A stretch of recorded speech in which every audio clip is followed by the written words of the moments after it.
What's good? What's good, everybody? Welcome back to another episode of The Urban Platform Speaks. Make sure to like and subscribe as you come into the channel and check out the content. And with that being said, man, I'm gonna speak on some more of this situation with Puff Daddy. I know a lot of people are, everybody's taking different angles.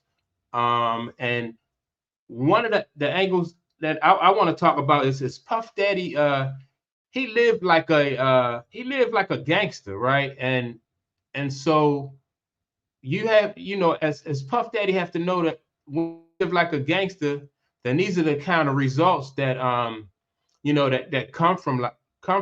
That for a long time there was a lot of whispers around like a lot of the things that Puff Daddy was doing, and as far as like how he treated his artists, him connected to the Tupac and Biggie situation, and Puff Daddy fed into a lot of that stuff, early in throughout his career.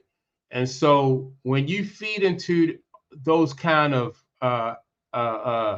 acts, and you're a part of those kind of actions, and a lot of lawsuits and stuff, even the situation, with Shine, the rapper Shine, and the nightclub incident where somebody was shot.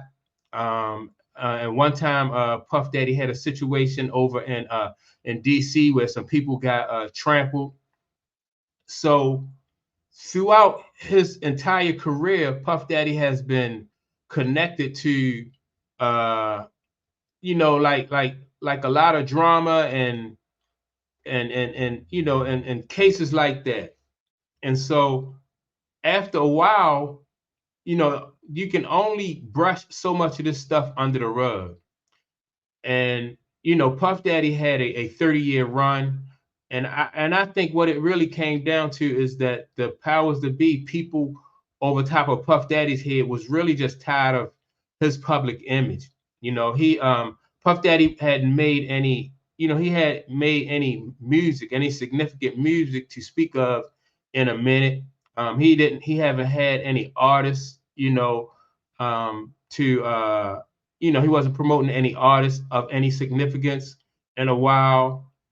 His brand, was always taking a beating, like I said, because of the whispers and stuff that was going on, about him, as far as like his shady dealings and him connected to different crimes and stuff like that. People throughout the industry, was whispering about Puff Daddy. And so after a while, it got to be that Puff Daddy was more so of a liability than an asset. And so when you are a liability, and people can't make money off of you, then what use are you?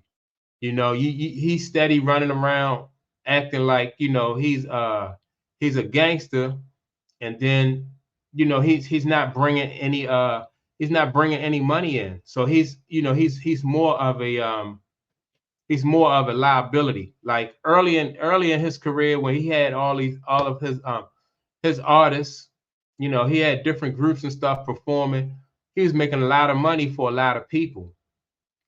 But once you stop making money, you know, um, then you become a liability. He's settling a whole bunch of lawsuits.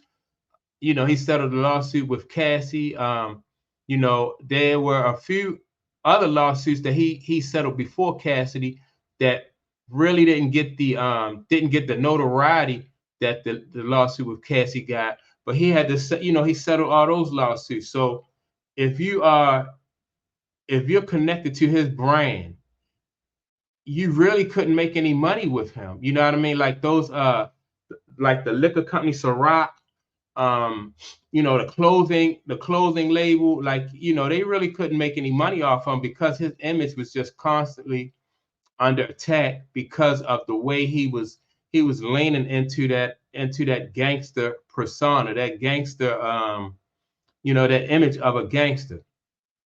And so now I think that this like this has these cases that are coming against him, is part of people just, just doing away with him because he, like I said, he's more of a liability. He's not making any money for them.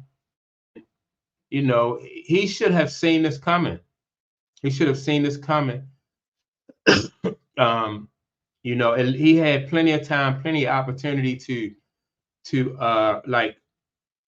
reinvent himself. He had the money. He could have really reinvested in himself and changed his image. He did try to, like, later on, like just before all these cases broke, he did try like to change his image. I think he donated $1 million to I forgot the cause he donated $1 million to. I think it was like HBCUs. I'm not sure, but I know he gave his artists back their the rights to their music, the publishing rights to their music. And so he was trying to change his image, but by that time, it was just too little too late. And now he found himself facing all these charges and looking at doing some jail time. But this is a situation that Puffy's, this situation that he put himself in. He should have known that, if he continued to live like that, this lifestyle was going to catch up with him. And that's what happened. It definitely caught up with him. And now, he found himself sitting in prison and without the opportunity to even bail himself out. Like, they won't even bail him out. He has messed up so bad that his money is no good. Like, he offered, they say, in between $50 and $70 million bail, and that was turned down. Like, who gets turned down for $50 or $70 million? So that's that's a sign right there that like these they're through with him. They're not playing with him. They got him, and it looked like they plan on keeping him. That's my thoughts. I just think that this is a situation.